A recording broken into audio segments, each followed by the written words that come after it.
حب رسول صلی اللہ علیہ وسلم کے متعلق نقل کرتے ہیں کہ امیر المومنین عثمان بن عفان رضی اللہ تعالیٰ عنہ کے زمانے میں کھجور کا جو درخت ہوتا ہے نا، کھجور کا درخت، اس میں کھجور لگنے کے پہلے جو پھول آتا ہے، شاید عربوں میں اس کی سبزی بہت قیمتی ہوتی ہے، اس پھول کی جس میں کھجور لگتا ہے، بھیجواتے ہیں اللہ۔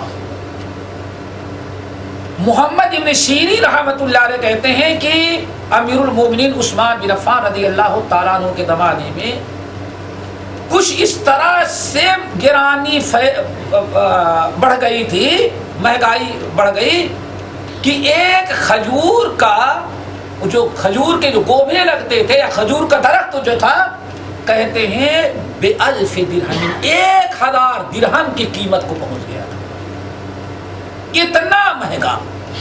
ارے آج سے 1400 سال پہلے 1000 درہم کیا، ابھی آپ کے دادا نے 2 روپے میں بکری خریدی ہوگی، آپ کے دادا نے 10 درہم میں بیل خریدا ہوگا، اور اگر کہیں 40 روپے کی بھینس لا لیں تو پورے 2-4 گاؤں کے لوگ اکٹھا ہوتا رہے، کتنی قیمتی بھینس لے کر کے آ گیا ہے۔ 1400 سال قبل 1000 درہم، آج کے تو میرے خیال سے کم کروڑوں ہو جائیں گے۔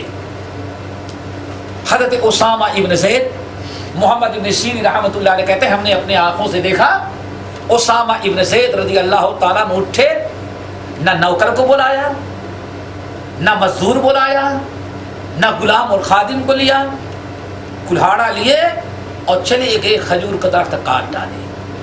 یہ ہے ماں کو کبھی اف نہ کہو، ولا تنہرہما، ماں باپ کی کسی بات سے ناگوار غصہ ہو کر کے جھڑکیاں نہ دو، ماں باپ کچھ بھی کہہ ڈالے، خاموش رہو، جتنا ہو سکتا ہے ان کی فرما برداری کرو، ولا تنہرہما، بوڑھے ماں باپ کو بھی جھڑکی نہ دینا۔ حضرت اسامہ رضی اللہ تعالیٰ عنہ گئے، کھجور کا درخت کاٹا، وہ پھول نکالے، اور اب بال بچوں کو بلایا، کھجور کا درخت گھسیٹ کے لے کے جا رہے ہیں۔ محمد ابن سیرین رحمۃ اللہ علیہ کہتے ہیں راستے میں لوگوں نے کہا اسامہ کیا تو نے قدم کیا، تمہیں معلوم نہیں ہے کیا تم نے قدم کیا، تمہیں معلوم نہیں کہ اس وقت 1000 درہم کا ایک کھجور کا پودا بک رہا ہے؟ کہاں معلوم ہے، کہا پھر تو نے کیوں کاٹ ڈالا؟ کہا کہ میری ماں نے آج خواہش ظاہر کی کہ بیٹے اسامہ سبزی کھانے کا دل چاہ رہا ہے۔ کہا اتنی قیمتی چیز؟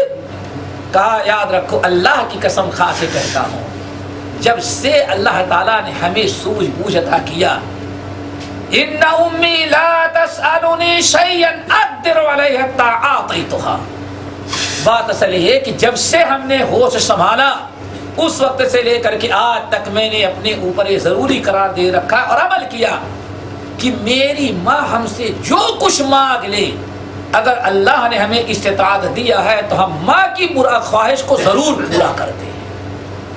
ہے 1000 درہم کا یہ درخت، لیکن ماں کی خوشی اور ماں کی رضا سے بڑھ کر کے 1000 کھجور کے درخت تو قربان ہمارے۔ ولا تنہرہما، خبردار ماں کو کبھی جھڑکیاں نہ دینا، ماں باپ کو جھڑکی نہ دینا۔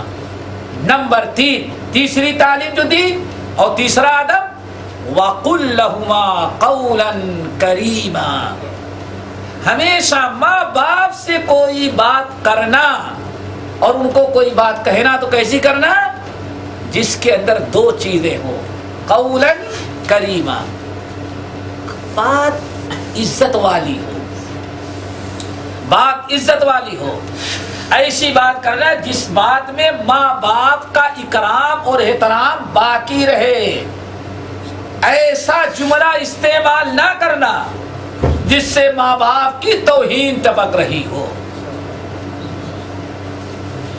ہمیشہ اس چیز کا خیال رکھنا۔ یہ تیسرا ادب ہے کہ چوتھا؟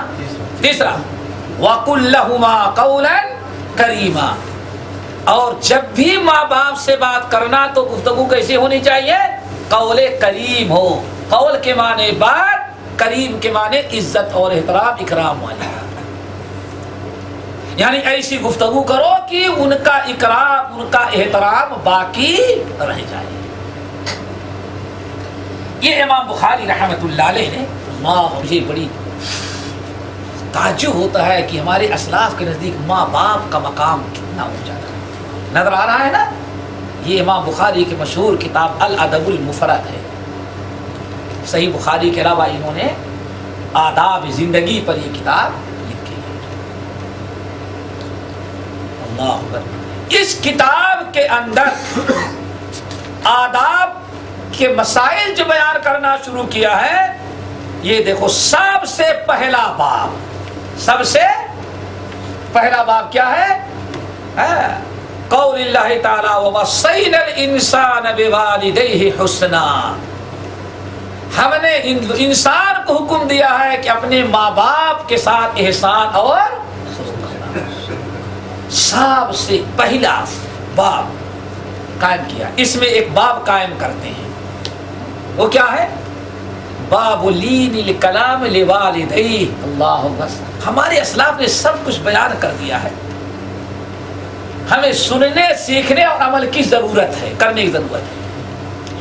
کیا باب ہے؟ باب لین کلام لوالدیہ. یعنی ماں باپ سے گفتگو ہو تو کیسی ہو؟ عزت اور احترام کے ساتھ ہو. امام بخاری رحمۃ اللہ علیہ نقل کرتے ہیں